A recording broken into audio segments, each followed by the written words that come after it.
I am the Tofu Golem. Please enjoy the video. You're starting now. Make sure you know the screen time passcode and Apple ID. Once ready, update iOS so menus match these instructions, then open Settings and tap Screen Time. If screen time is off, turn it on and set or confirm the passcode. This passcode controls communication limits.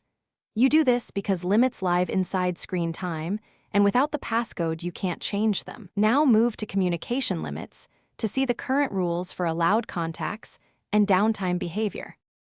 Once in Communication Limits, tap during allowed screen time and select everyone or contacts only depending on how open you want communications. Then go back and tap during downtime. Set it to everyone if you want calls and messages always allowed, or contacts only to restrict unknown numbers. Make sure to review allowed contacts and add specific numbers if needed. If this device is in family sharing, a parent must change limits from their device or use their screen time passcode. So coordinate if you're managing a child's phone. After making changes, scroll down and double-check both allowed and downtime settings, then restart the iPhone to ensure the system applies them. If limits persist, verify family sharing roles, parents control child settings, or sign out and back into the Apple ID to refresh permissions.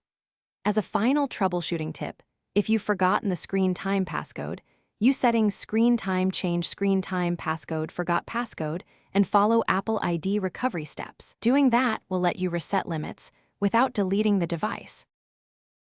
Thanks for watching. Consider subscribing if we helped you today.